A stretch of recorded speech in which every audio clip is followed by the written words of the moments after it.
Hello, everybody, and welcome to Friends of the Force, a Star Wars podcast. I'm your host, Brad. And I'm your host, Sarah.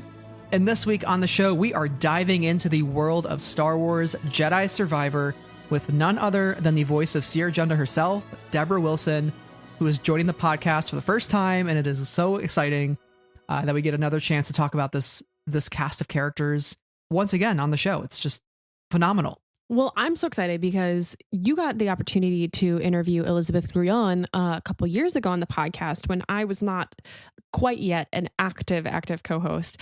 And so I'd listened to that episode and remember really enjoying it. I think I listened to it on the train. Not unimportant detail, but important in my memory of it. And so I'm really excited to have been able to join this conversation and get to talk to Debra and her take on Cere, which is a character who holds so much to the story of the Jedi stories across the games. And so getting to talk with Debra, getting to learn more about her life and more about the work as Cere Junda was so much fun. And I think the listeners will enjoy this conversation. Yeah, I love that you mentioned Trilla, because that is something we do talk about on the show. And it's exciting to once have had the apprentice, now the master. It's like a circle is now complete. So we do talk about Jedi Fallen Order spoilers as well as some Jedi Survivor heavy spoilers later in the episode that we will have a firm warning for in case you haven't gotten far into the game. But there is still a lot to listen to if you haven't had the chance to play it yet and want to hear a little bit from Debra. So stick around for that at least.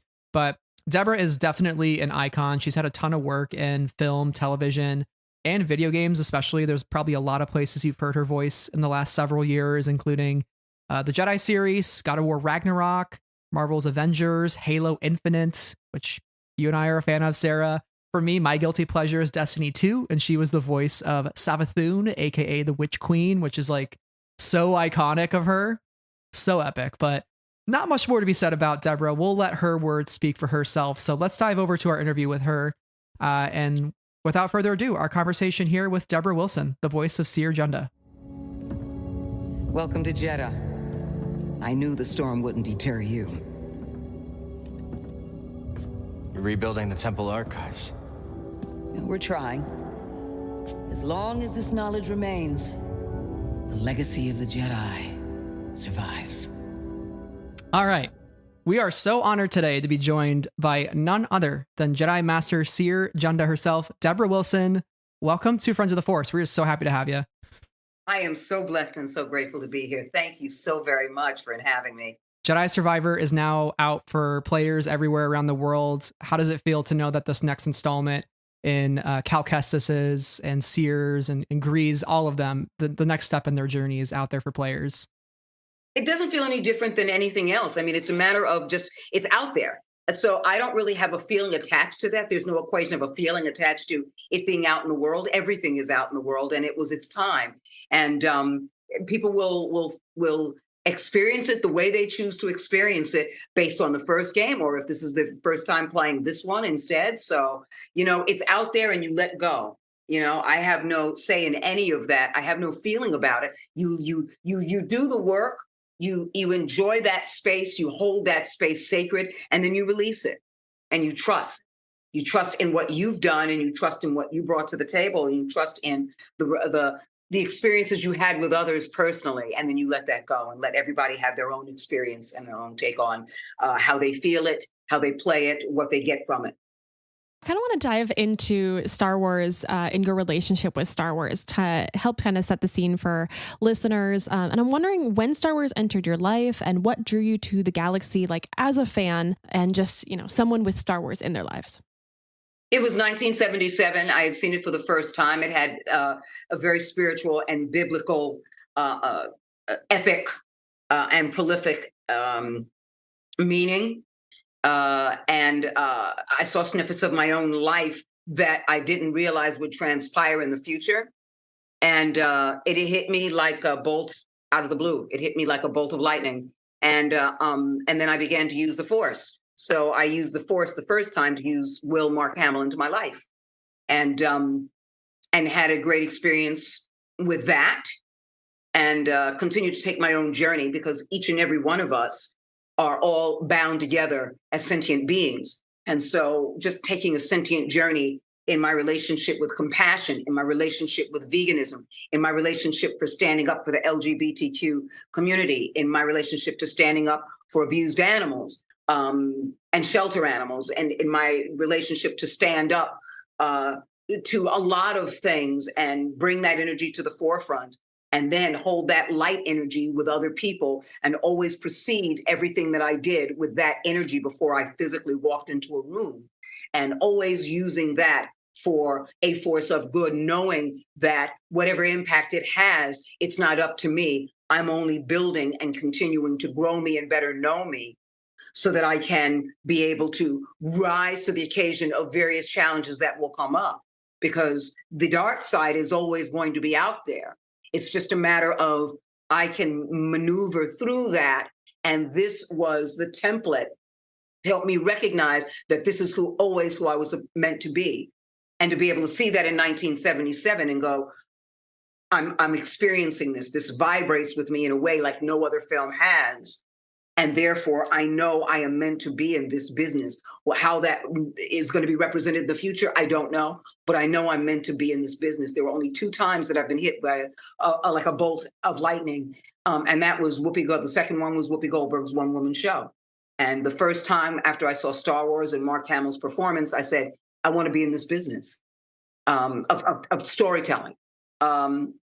And the second time when I saw Whoopi Goldberg's one-woman show on HBO when it was on Broadway, I said, there's this epic storytelling again of all these snippets of life and human beings. And this is why I know I'm going to be in the business. I see a Black woman with dreadlocks and no eyebrows, and she is profound and telling the stories of people, of human beings, of their sorrow, their sadness, their suffering, their celebration, their joy, their lives, unabashedly, and with full transparency. And I went, I'm going to be in this business, and I'm going to use the force, and I'm going to will her into my life as well. And I did. And it happened. Not that I made it happen, but I knew that energy that pulled me in both directions at the same time that were going to come together and congeal, were going to lead me to the continued growth as the individual, as the spiritual being, as the soul that takes up space on this planet, in this body. And it was inevitable that the universe would conspire in my favor to have these two be a template and a signpost on the road that I was going to get off, have their gas, have that experience, fill up, and then continue to go on my own path. And that's exactly what happened. Both of them, the force conspired and said yes. God conspired and said yes. The universe conspired and said yes. This is the path we always had for you. This is your destiny, because your destiny goes beyond Star Wars and Whoopi Goldberg and voiceover and acting. It goes into how to support raising the conscious vibration of humankind. Yeah. I mean, Star Wars is in a galaxy far, far away, but in so many ways it does connect with us spiritually. And it's so great to hear like that experience that you had with it in 1977 and how it's transcended through stages of your life. And I want to go back to like those acting roots and getting into acting and the decision to do that. I know you had your beginnings in the Uptown Comedy Club and getting to do Mad TV. And since then you've done so many other things across different mediums and now in video games playing a character in Jedi Survivor and Jedi Fallen Order. Like throughout your career with all of these experiences, like how has each of those mediums allowed you to have different opportunities and different challenges and really like flex your acting abilities in ways that continue to help you experience the growth you want? You know what? It's not about that flexing me. It's a matter of going, what can I bring to the table in this thing? Do I know myself well enough, and have I evolved in this experience to bring what is necessary to the table? Because this is still a service industry. I don't care what anybody says. It's a service industry, as in, do I have the skills and everything that you need for this thing to tell this story? And so my prerequisite is always telling your story the way you want it told, not the way I want it. And there's a big difference between the two. So I didn't have to flex anything. They had to just be a matter of, yes, we want you to help us tell the story in this particular way. And it was always being able to take that path and know that I was equipped as a being in and of itself to be able to tell the story the way it needed to be told, the way those who had worked on it way longer than I had and way prior to myself coming into that creative space, to be able to go, have them go, yes, I feel it and I hear it. I feel it, I hear it, I see it, I'm experiencing it. And it was about creating that experience. And I can't create that experience. I can only bring to the table your vision, as long as you say so, as long as you say, yes, this fits, and then let you have that interpretation. So that's why, for me, I at the end of the day, I let go and let God, because it's a matter of putting that energy out there and releasing it, as opposed to let me see and how did that. I can't be that hands-on, because it's your creation, it's your feel, it's your joy, it's your baby, it's your space that you've been holding in your mind and your heart. And then other people came along that helped you, grow that vision, who became a part of that vision. And then I come along and I want to make sure that I'm a part of your vision, but you have to give me permission, because at the end of the day, people are not going to care that I did it. They're going to care that the story was told in a way that moved them. Nobody goes back just for, I just want to hear Debra Wilson. It's like, no, this is a whole story. And so if you pay attention to the story, you'll hear me in it. But don't just pay attention to me, because the story is much greater than what I did. I totally understand that approach. Like as somebody who has like written small things in the past, there's a sense of wanting to keep them close until they're ready for like the next people to be added to that journey, or the next person to hear that story, to get the critique, to keep moving forward. So I definitely, can see that. Speaking specifically to like the opportunity of playing Cere Junda, like how did that opportunity come for you? And when you receive, materials regarding the character, how do you prepare to play her? It's really simple. When you get material like that, it's an audition, and this one was not on Zoom like a lot of them are these days. This was actually in a studio, and essentially you don't know what it is, because the property is still very hush hush with an NDA, and so you're not told very much, and so you're doing the examination of what you have, the snippet you have, and then bringing your own personal experiences to it, and then trusting the choices that you make until the director in the room, which was Tom Keegan, who was definitely on my side for getting that, continued to mold me and hone me in the shape of what he was looking for as a creative and visual director for video games and cinematics, as well as what Respawn wanted, as well as what EA Games was looking for. And he was my greatest supporter in that moment, and nurturer and builder to get to the space that everyone said, yeah, that's our Cere.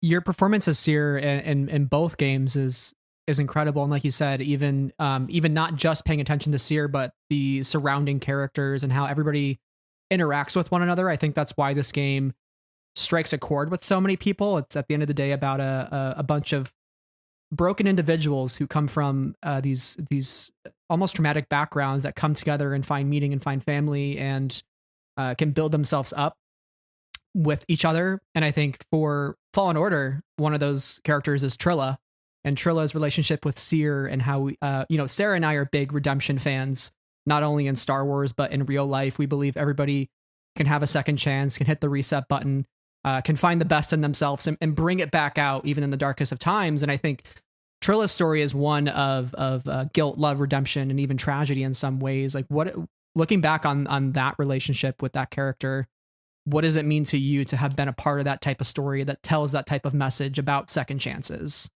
It's not the first time. I think if you look at most things that are created, because when the individual is creating, they're creating from a space that only holds sway here in the soul. And so the human condition is always telling stories like that. And it's a matter of telling that story from a personal point of view. So when you look at film, television, video game, animation, there's always a story of redemption. 9 times out of 10, there's something that needs to be redeemed in that experience, even if it's comedy. And so I don't think it is exclusive for the Star Wars universe or exclusive to even these video games to tell that type of story. It's about relationships and relationships. And so we're building these relationships with each other that are powerful and deep, coming from our own personal spaces, so that we know what it means to each other and for ourselves when we get to those collisions in the story that are painful but necessary and cathartic. So it's honestly no different than a lot of the other stuff that I've done, film work wise or video game wise, looking for that. It's a matter of pulling from those deep recesses to build that complex relationship on an emotional level. So both of you know what you want, what you need, what you're not getting, possibly how to get it, and when to release and let go and surrender to that. And when to, of course, redemption is always tied to and indelibly tied to, eternally tied to forgiveness. And that is the story of the human condition. Every day there is something that needs to be redeemed within us, to be forgiven, even when we're not doing it with another human being, but with ourselves.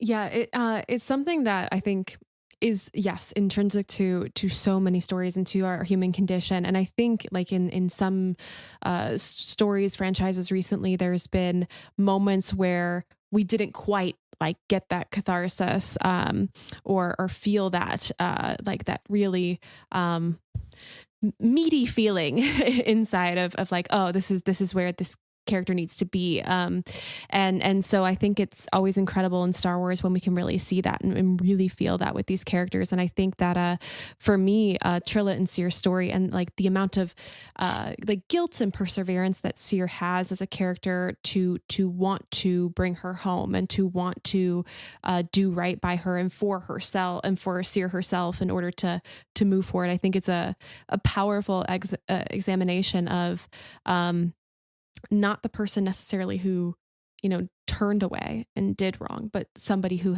is left with that knowledge, if that makes sense, of what happened. And I think that's not always a perspective we focus on in many redemptive stories. Cere did turn away because she betrayed her in a way. She betrayed her in a way that gave her up. Yes, she didn't want to give her up. Right. But in her mind, it was like, yes, I did. I not only left, even though I believed that I was doing something that was going to be effective for the next moment, but I wasn't thinking of the next moment. And in the process of that moment, which was something I could not handle, that was indelibly tied to the next moment, which I could not handle. But all strung from the first moment. So there is no afterthought of the next two other than betrayal, other than I betrayed her. I let her down. I betrayed her. I brought the ruination of Force sensitive children. I brought children to their deaths because of that. And so part of that redemption is to be able to use the holocron to find them and save them again. It is that sense of redemption. Right. You know, and not just because Force sensitive children are in this time where it's happening. It's like, no, I need the redemption in order to do this. So both of them go together where it makes linear sense and it makes spiritual sense for me to feel whole. Right. Yes. A lot of what you're saying too really resonates with me in terms of like flawed characters and characters that make mistakes despite their best intentions. And somebody that Cere makes me think of, bringing it back to you saying Mark Hamill was the one that was that moment of eureka for you.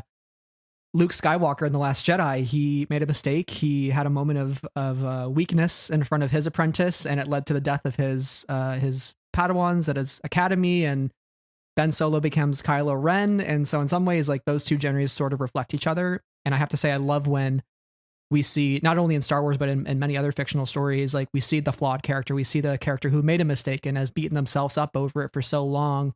And then to get to that emotional catharsis, to try to keep growing despite those mistakes and keep making the step forward and not just sort of cower into non-existence and into obscurity, you know, like keep charging forward. And I think that's something with Cere, you know, she continues to see the best in people despite what she has been through, and she keeps trying to do the right thing and to make up for those mistakes. And I think that's why she is somebody that resonates with me well. The thing is, as you continue to elevate your consciousness, you realize, and I think especially in this, there aren't any mistakes because everything leads to the next experience. There's an experience and you choose. Like honestly, there is no good, there is no bad, there is no right, there is no wrong. Those are judgment calls based on linear thinking in the three-dimensional world of lack, limitation, and density. It's an illusion. It's bullshit. What it is there are choices that you make, and there are repercussions for those choices. And it's just a matter of everything is there designed to grow and the make and measure and the character of you as you continue to move forward. So if the world is handing you shit, the experiences that you are going through are only there to support you recognizing that you are minerals. And when you put minerals with shit, you then grow fertilizer, but you can't have one without the other.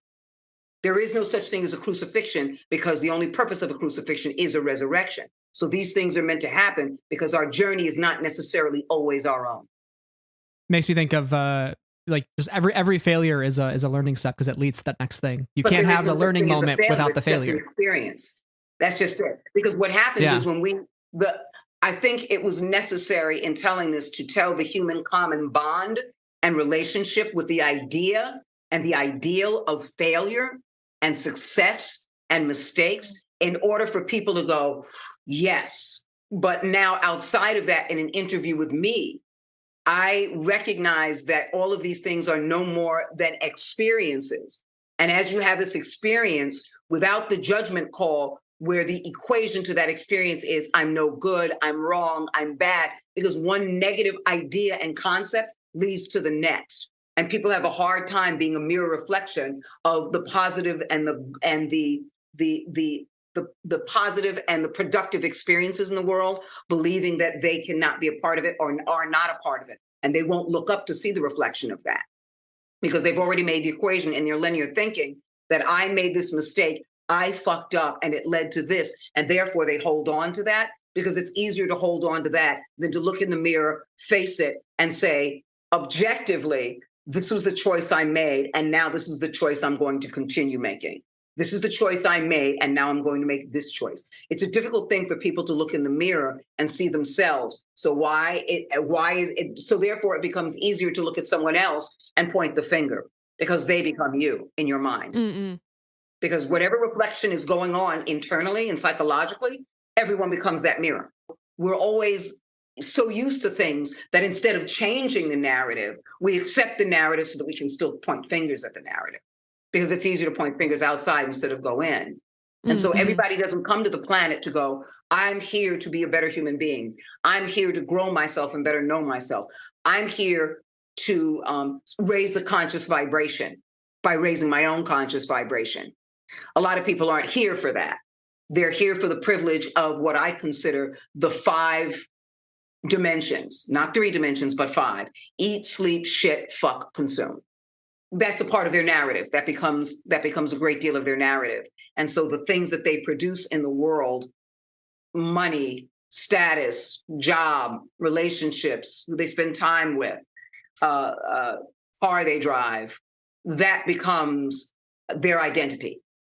Yeah, it takes a lot to look inward and to look into that reflection. Yeah, and because it's an investment like anything else, but it also takes a lot to be an asshole. And like I said, and like Cere says, everything is a choice. Everything is a choice.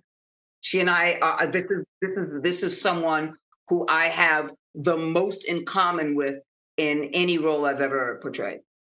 I think in some ways too, speaking of looking in the mirror and looking in reflections, stories and Star Wars in particular is also great because I think it's always been something that has been a mirror that when you put it up against our world, we can look into Star Wars and it reflects back what we are seeing and experiencing in our world. And most recently, like we get so many stories, Survivor included, that take place in this time period where the Empire is prominent, its brutality is on display. Andor is another story similar to that in that respect. What do you feel is the importance of telling stories, like not just in Star Wars with Survivor and Fallen Order, but otherwise that can be that mirror for our own world, and to tell stories like about resistance fighters like Cere and like Cal Kestis and Merrin, who are facing some of the darkest times that they've experienced? Like, what is the value in that for us? Every story is a story of the human existence. It really is that simple. It's not complex at all. Every single story is a story of existence itself, and everything that beings and cultures go through. Everything is a story of the human condition. It is a historical timetable of the things that people go on. If you think about it, before voiceover, people were telling stories. That's no different. People before film, people were telling stories. Before writing, people were telling stories. So, I mean, if you talk about primordial man or the early dawning of man for every culture, you were writing it on walls of caves. You were drawing pictures on walls of caves. You were leaving the mark of your history and your ancestry somewhere in the world, from the pyramids, like I said, to cave drawings, to the Incans and the Aztecs and the buildings and the architecture, to the Romans, to the Greeks, to the Africans, to the Asians. Everything is a story. Everything tells a story. And in those stories, undoubtedly, you will find the complexities of war and death and resistance within the culture. Every story.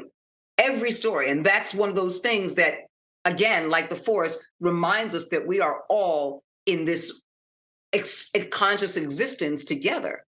We're all telling the same stories, all of us. People want to differentiate and use their linear thinking, and that's only based on economics, if you think about it. Slavery is based on economics. And so people want to differentiate so they can have more, acquire more, be more, but it's all the same story. And if we all recognize that oneness, we would put an end to hunger, we would put an end to homelessness, we would put an end to famine, we would put an end to the deficit. And I think that like these stories, and when we recognize the sameness in these stories, or recognize the similar struggles or stories that are being told, it helps us process these things that we're going through in our world, in real time, even if they take place in a galaxy far, far away. For me, that choose that. Absolutely. I don't think everybody chooses that, but for those that choose that, to recognize that every story is that.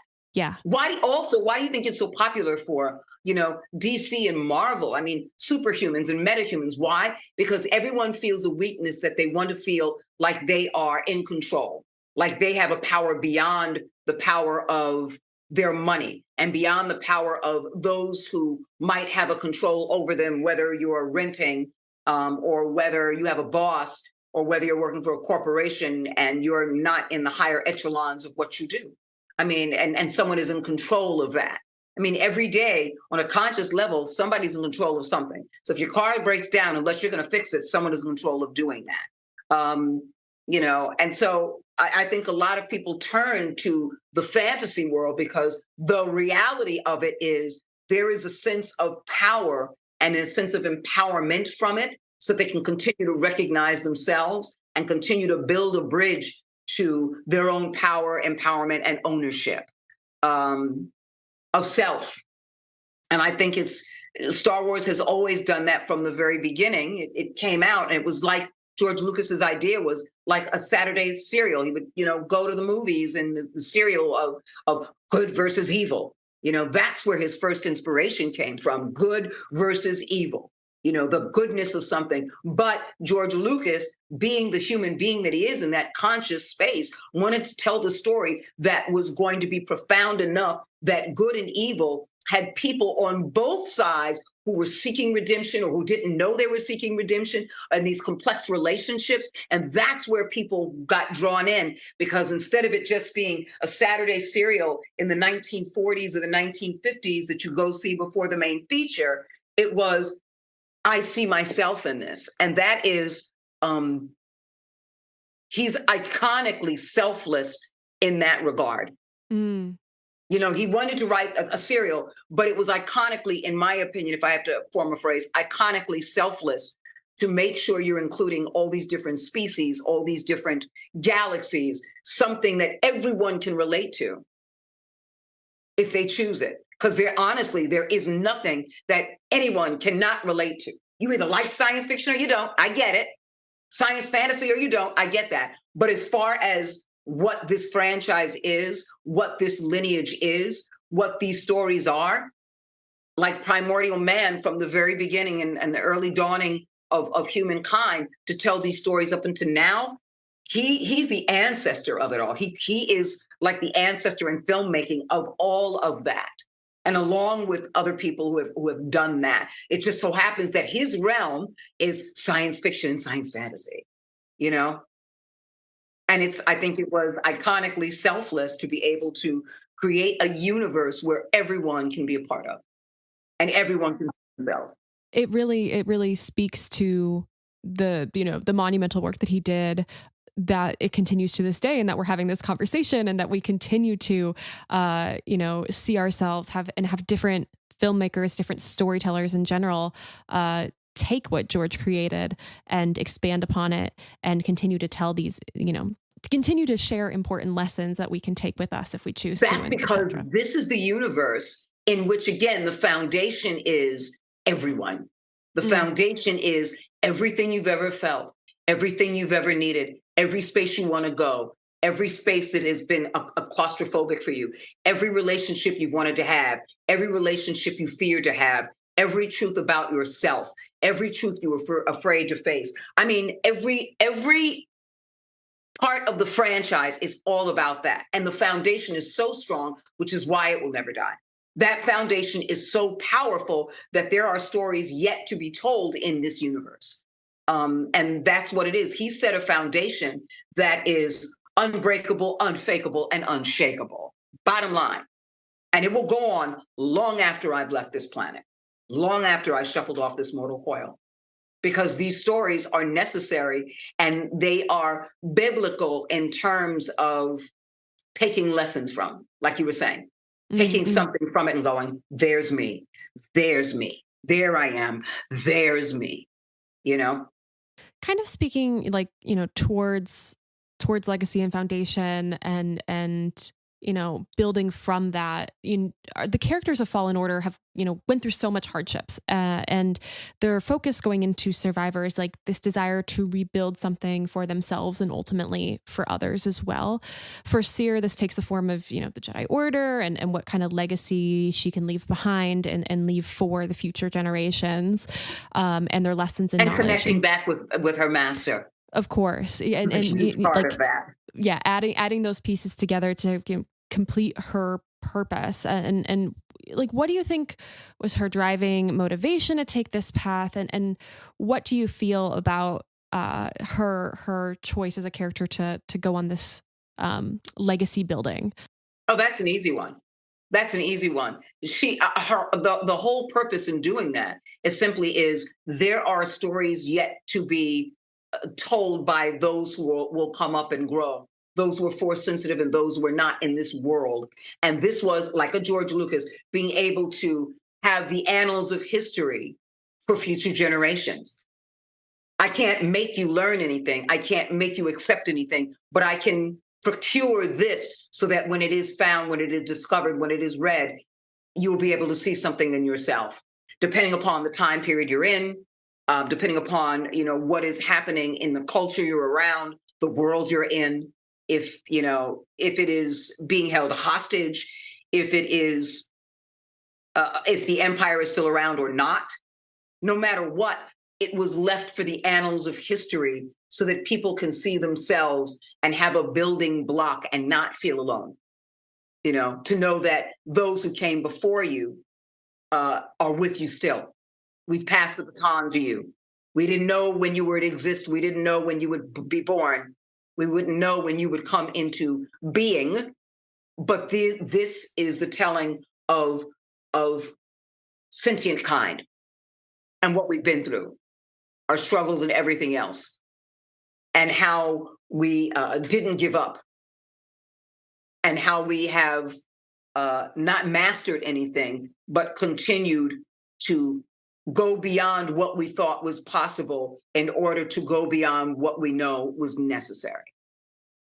Her vision is one that is very, very ambitious, and I love seeing, like, when we get into Survivor, this archive that she's built is just so impressive. The amount of time and energy that she has devoted into this mission, and like maintaining that knowledge and those lessons so that for future generations they can reflect and they can again look in that mirror, see the actions that have happened and the consequences that came from them, and then based on what is going on in the galaxy at that time, decide what that next step will be. This is the most powerful space of a Jedi that she can hold. This is the most powerful and profound space as a Jedi that she can hold. I think there's, like when you watch a movie as a kid, or, when people go to the movie, they're like, oh man, I want to be a Jedi because I want to have the lightsaber and I want to fight. But I love that you're kind of speaking more towards, it's not about that for Cere and for the Jedi. It's about what can we do to allow these stories and allow this knowledge to live Absolutely. on. A Jedi is way more than that, and way more than that. And I think, as the universe continues to open up, beyond me and beyond this story and beyond many of the stories that will be told in the future, is to recognize that the Jedi are a peaceful kind. Mm-hmm. And it's not about we train because we're ready to kill. We're not Marines. We're not militia. This is when necessary, but the training of the mind to release as well as the training of the mind to connect. That's the greater part. The empathic space to hold is the most powerful part of a Jedi, because yes, you will train, but that also is part and parcel for the times under the Empire rule.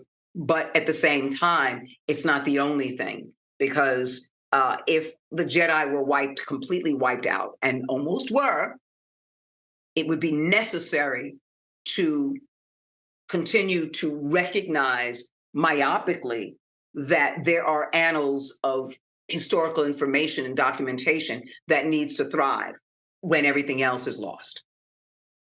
I love that Star Wars stories have continued to evolve what a Jedi is and what a Jedi shouldn't be. Because at its core, I think it is selflessness and peace and core tenets that never change. But the definition of what a Jedi, what purpose they can serve, like Cere being an archivist, and we see a lot of other Jedi now in the High Republic who their specialty isn't their fighting; it's maybe being a healer and connecting with people empathetically to heal their injuries or to heal their mind.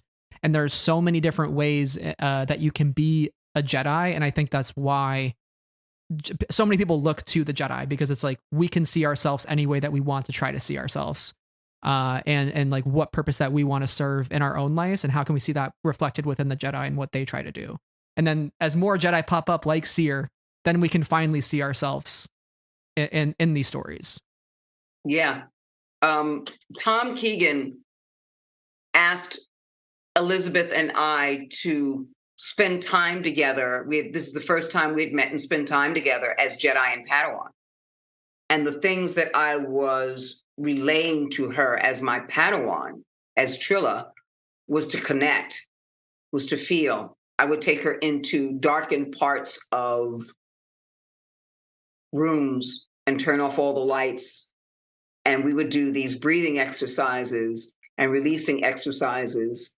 And then opening your eyes in the dark and allowing and embracing that space, that it's not really dark, it's filled with you, and that there was nothing to fear. We did so many different exercises, and none of those exercises that I did, and it was our choice and my choice, had anything to do with fighting, had anything to do with the saber or finding kyber crystal. It did at one point because I also make jewelry. And I make necklaces that glow in the dark. And each time I've worked on the set, depending upon, because it takes years, depending upon when I was there and what I was working on for both of the games, I always brought in either kyber crystals that glow, or I would make glow necklaces. And I've made over 300, 400 of them for cast and crew over that time period. And I always wear something that glows. And I always use that as a reminder, even for Elizabeth at the time, when we were doing that, I made her one and said, this is the light within you. And it doesn't need to be any brighter than the dark, but the dark can never outshine this if you focus on that, because whatever you focus on increases. So I'm going to give you an example. I'm just going to. Oh my gosh, that's so cool.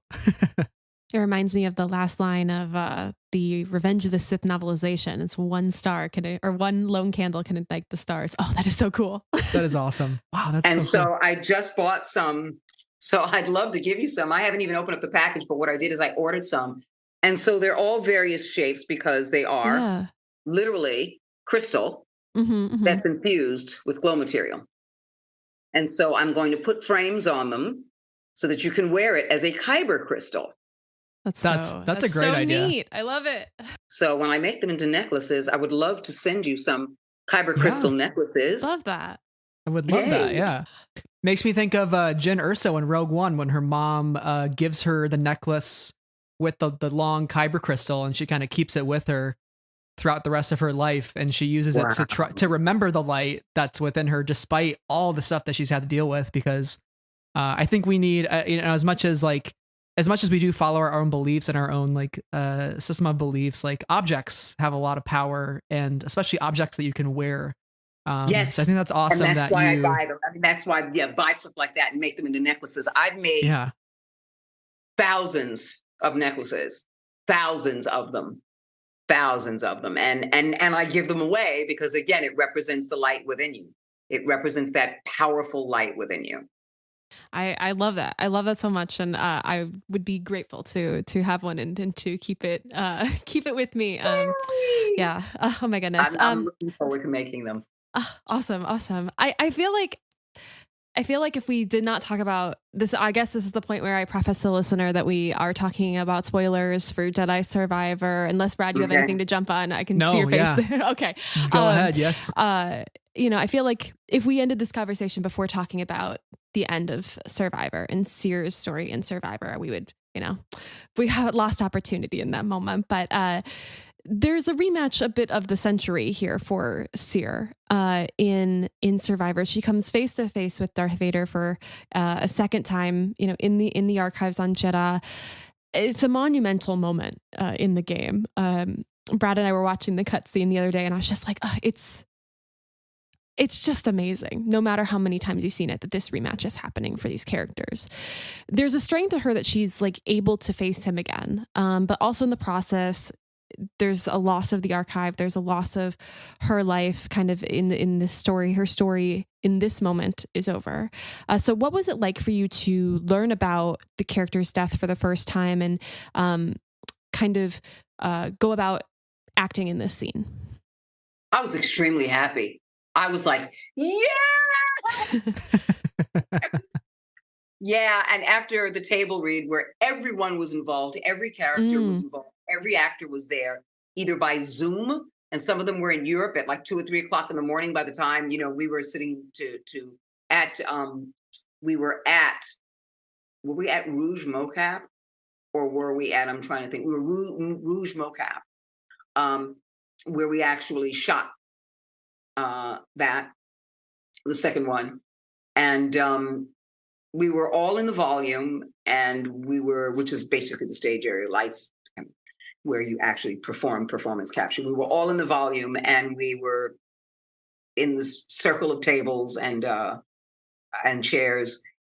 And we got to that part, and I didn't know it. I did not know, because I did not read the script ahead of time, because I knew we were all going to read together, and I was like, I don't want to read this ahead of time.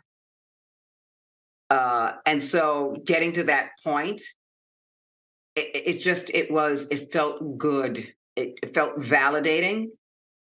And because there was no place even as a human being, there was no place for Cere to go. In other words, she did what she had to do. And I thought it was about time that she transitioned, because she's done everything she needed to do. It's like running a relay and you pass the baton. Because someone is already there waiting for you. So you don't you don't see your partner and then try to outrun them to do more than them. That becomes ego. And then you defeat the purpose of winning. So it was necessary that it was time to go. Now, even though the plan was, all right, we're going to transport the archives and go to this new place and begin again. When something else happens, when Vader and the Empire put a kibosh on that because they're discovered, it was obvious at that point for her to go, I accept this. Thank you. What you did essentially is help to procure my fate so that those who are beyond me will take it and run. And there will be one day when you will not be able to keep up. You will die before you will be able to keep up. You may not die killing them and they may not kill you, but you will die before you will be able to keep up with them. And I'm going to make sure of that because I'm going to run and I'm going to pass. And so this one was, it's time to pass. It's being aware in that very moment, there was no fear.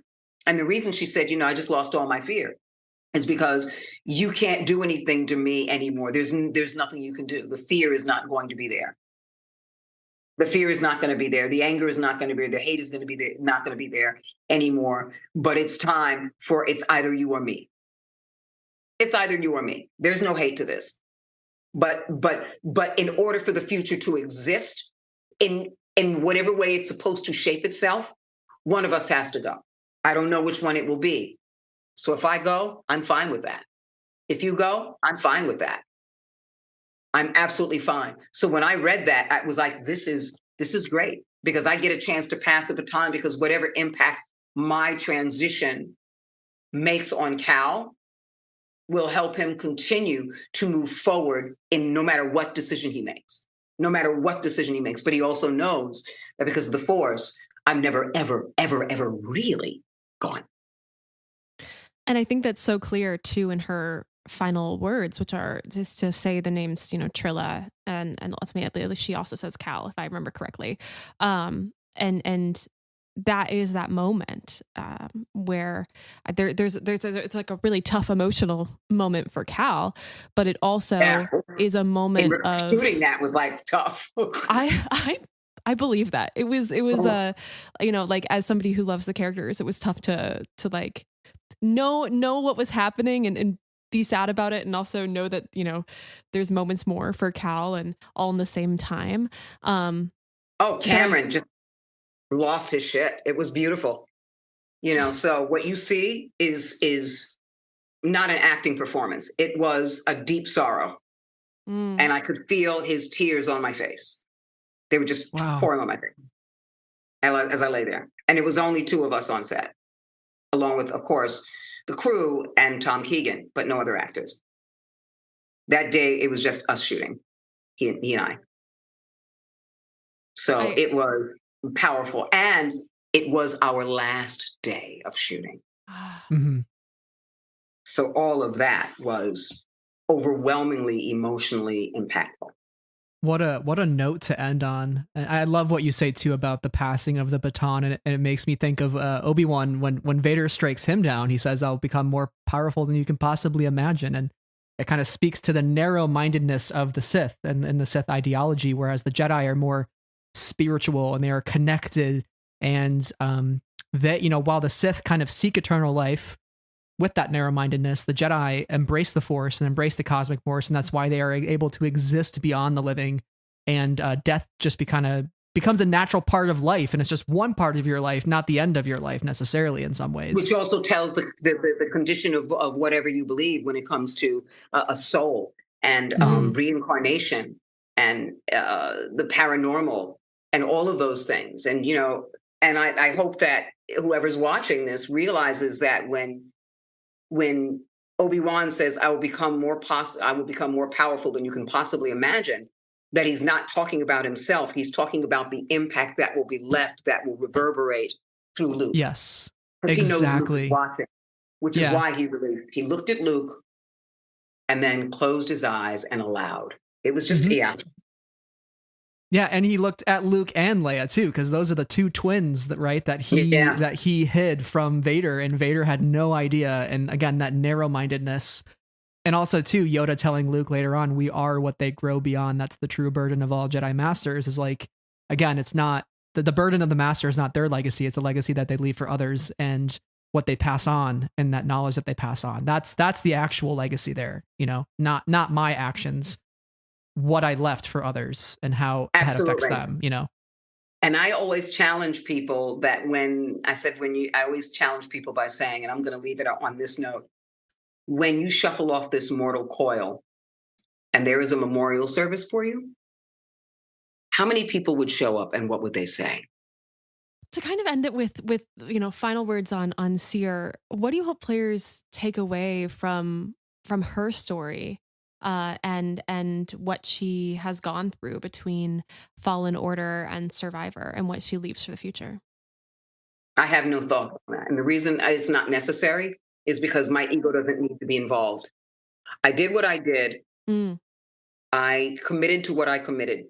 And whatever you want to take from it is what is the beauty in surrendering. It is like Obi-Wan. I surrender to it. It's whatever you interpret, whatever you want, whatever you need, I'm here to serve that. When I release, it is about service.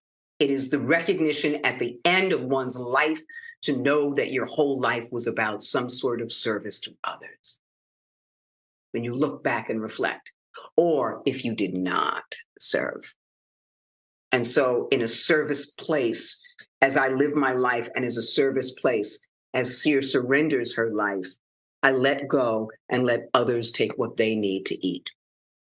That's well said. I think the powerful thing about stories, Star Wars, characters like Cere is we can pull any meaning from those things. And it is based on our lived experiences and our hopes and our aspirations. And there's no right or wrong way to take away from that character, right? And I think you said it perfectly. So with that being said, we end every interview with a couple of fun rapid fire questions for you. It's not a pop quiz, just a fun way to get to know you right at the end of the interview a little bit more. And my first question for you is, do you have a Star Wars movie that you particularly enjoy the most? The original, always. I saw that movie 47 times in the movie theater, and I remembered every single line, to the point in which the movie theater manager said, let her in. She's always here. Let her in. Just let her go. Let her go. In New York. I was at the High School of Performing Arts in New York City. Let her in. Let her in. Let her in. That's when you know. That's She awesome. can get her. Leave her alone. Go. Thank you. Because I was there every day after school. Every day. Do you have a favorite line from the movie? Are you kidding me? Who doesn't have favorite? There are so many of them. Yes. There are just too many to name. Darth Vader, only you could be so bold. The Imperial Senate will not sit still for this. When they hear you, don't act so surprised, Your Highness. You weren't on any mercy mission this time. Several transmissions were beamed to the ship by rebel spies. Don't even get me started. Traveling through hyperspace ain't like dusting popcorn. Without precise calculations, we'd fly right through a star, bounce too close to a supernova, and that'd end your trip real quick, wouldn't it? Would be sent to the spice mines of Kessel, smashed into who knows what. Oh my, I forgot how much I hate space travel. Don't even get me started. It's amazing what George was able to make those people say in 1977. Yeah. And I loved Harrison Ford's always like, you can write this shit, but you can't say it, George. And they still said it anyways, but it's so many memorable things. I love it. In our minds. She's rich. Rich, powerful. Don't even get me started. That the way that Mark Hamilton's goes. But they're going to kill her. You know, better her than me. Don't even get me started. But I was going into Talisker Station to pick up some power converters. That's, I mean, a classic all by itself. Yeah. And practically a meme. Amazing.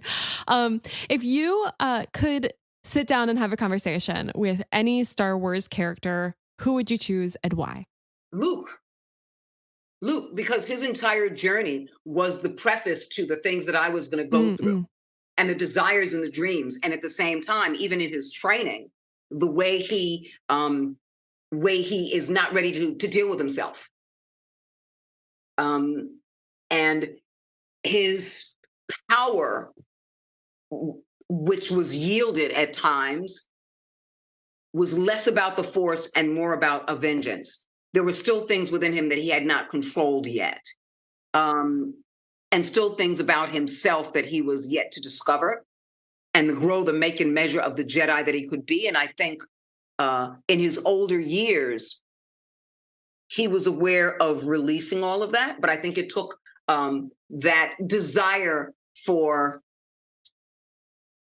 wisdom to let go. And I think what I love about the character in and of itself, and then what Mark Hamill brings to the table, is that you can watch the wisdom grow. You can see the relationships build.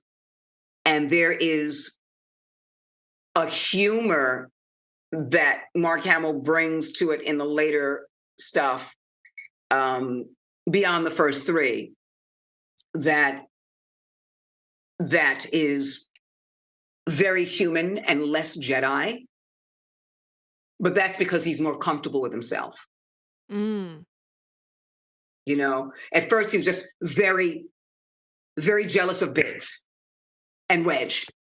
They left, and he wants to do this thing. Yeah. And then he's driven now by revenge, and because, you know, Uncle Owen and Aunt Beru have been murdered.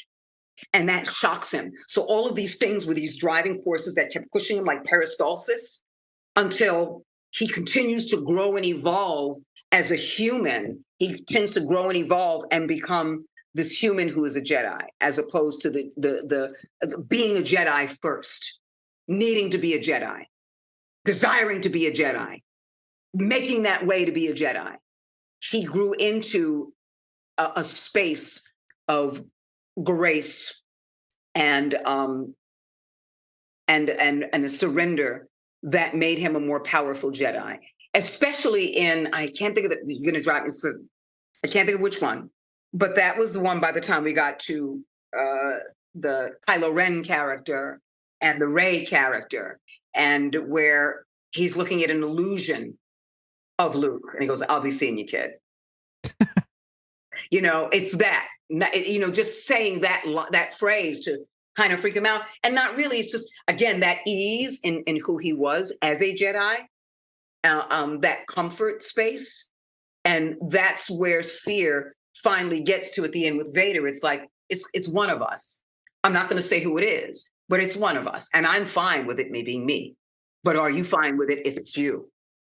You know, it's that kind of a thing. And yeah, it would always be. It would hands down, Luke Skywalker, because that's what started it all. And I'm watching the anxiousness and the desire and the need, and all of those things that I was, and all of those things that I was pushing past, until I met him and worked with him.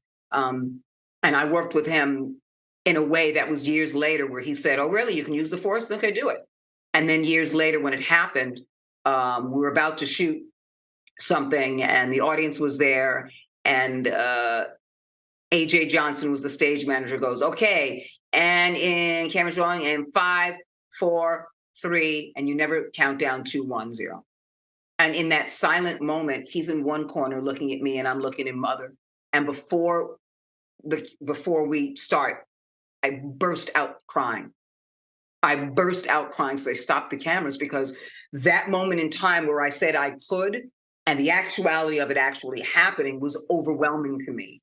The humility that something greater than me supported that space, and knowing that I could not make this happen. I did not manifest this. I wanted it.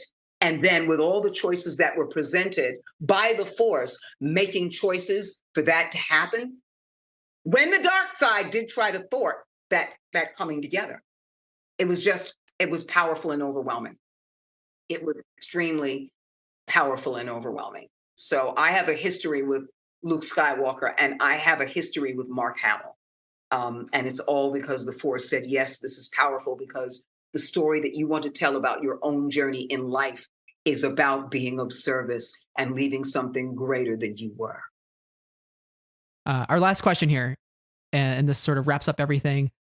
When you think of Star Wars, what is the first word that comes to mind for you as it relates to your fan experience?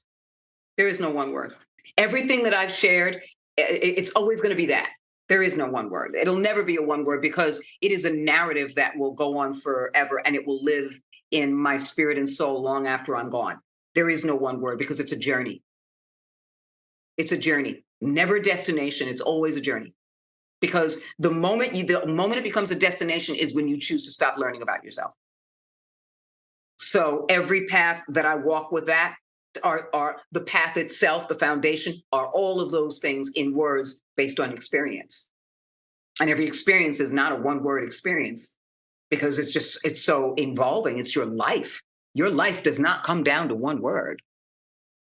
Absolutely. I agree. And I think we can learn something new every day. I think you should wake up and seek knowledge and better yourself each and every day. And I think Star Wars has helped us too in the last several years, and what we've had to go through. Star Wars has helped us to continue that journey and not make it a destination, ultimately. And I think for many others, and for Cere's story has helped others along that journey as well. So thank you for your work as Cere in Star Wars and the legacy that you've left. And we're so happy that we had the chance to talk with you today. So for all of our listeners, where can they find you online, and what other work do you have coming up? I'm not on any social media.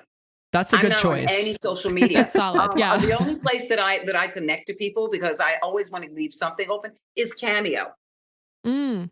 Perfect. And if people don't want to book a Cameo and they say, listen, I just want to message you, messages are free. So that you can go like, oh, I just want to say hi. And I go, okay, let me say hi back. So I've had people connect through Cameo, just through messages, as opposed to like, well, let me get to the agency and send a letter, and then maybe they'll get it to her, or let me go through, because there is no really source to go through. I'm not on social media. I have one trivia question for you. I don't know if you know this, but a little piece of tidbit. In The Rise of Skywalker, at one point, R2 and Rey go to this desert planet, and there is a celebration going on. Mm-hmm. And at one point, R2 is translating for this little being who's asking Rey where her people come from. Do you remember that? Yep. Indeed. And then gives her a necklace. The Aki. Yep. Yes, and her name was Nambigima. Mm-hmm.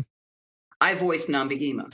Ah. Yeah, and it was really an amazing experience, because in the moment of doing the ADR and looping session with a group of people, okay, I need a voice for this alien. Can you come up? It was literally that. I was like, oh, and I love the idea of language itself, whether real and doing accents, or whether creating a language in that moment.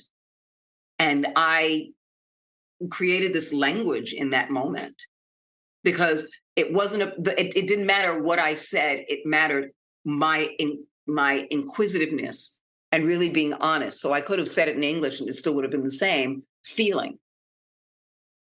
Like your connection to things, having a connection and wanting to, thinking that it's commonplace for someone else to have that connection. Tell me about your connection. How appropriate. Speaking of you making necklaces, you give a necklace to Rey in the movie. I mean, it's like full circle for you, Yeah, you're doing the thing. I've done a lot of ADR and looping in the Star Wars universe. Yeah. I've done a lot of ADR and looping and voice replacement in the Star Wars universe. So I'm very grateful for that. Your voice is everywhere in Star Wars. It is. It really is. I'm very grateful, including in some of the games, like in the Oculus experience, Tales from the Galaxy's Edge. Yes. I am a huge smuggler in that, named Tara Rashin. I need to get myself an Oculus so I can play both Vader Immortal and Tales from the Galaxy's Edge, because all I've heard is that they're really cool. And I want to be a part of either. that. Yeah, so, but it was really fun. And so to allow the Force to open up the opportunity to do these things within the Star Wars universe has been amazing. But there are strings always tied from the first time I saw that movie, the first time in 1977 in high school, watching that movie on screen and going, what's happening to me right now? What is happening to me right now? This experience it's about my life, and I don't know why, and I don't know how, but I'm going to discover that. I'm just going to keep walking this journey. But I've never had an experience like that. That was that cathartic in that. Never. Other than that, like I said, other than Whoopi Goldberg and her one-woman show. And both of those were tied together in the respect that one said, I want to be in this business. The other said, I'm going to be. And without having any knowledge of how that was going to happen and not trying to make it happen, just taking the journey. And it led me here. And so it still keeps me tied to this universe of Star Wars, and I am humbled by the Force. And we are glad that it led you here as well, and to sit here as well with us and discuss your journey. So thank you, Debra Wilson, once again for joining us on the podcast. And last but certainly not least, may the Force be with you always. May the Force be with you always and in all ways. Hey everyone, thank you so much for listening to this episode and our conversation with Debra Wilson. Again, it was such a pleasure to have her on the show and celebrate this momentous story in the Jedi franchise and in the stories of Cal Kestis and Cere Junda. Such an honor, and we hope you all enjoyed it. Yeah, for me, I will say, like, getting to talk to her about, no spoilers, but like the end of both of the games and those big emotional moments was such a privilege, and felt like we got to work through some of those big emotions that we experienced while playing the games. So yeah, I just had a real grand time talking with her. Well, if you want to hear more quality conversations from us, make sure to head on over to Twitter or Instagram and follow us on our socials. And if you'd be so kind, follow the podcast wherever you're listening so our future episodes drop right into your feed, and leave a review. Help other folks find the show and join the conversation. It is much appreciated. We also have a Patreon where tiers start at just $1, and we are so grateful to our patrons who help make the show happen week to week. We really could not do it without them. And this is me saying it, so I am committing to it. This is me committing to it. This is a big deal, guys. We will be covering the High Republic comics on the podcast Patreon this summer. So if you are interested in our comics thoughts, that is the only place that we talk about them. So yeah, that's it. And thank you so much to everyone who took the time out of their day, of course, to join us with this conversation with Debra. We hope you had a good time. Absolutely. I retweet everything that you just said. And that's all for us this week. Thank you so much, everybody, for listening. And until next time, may the Force be with you always. Bye.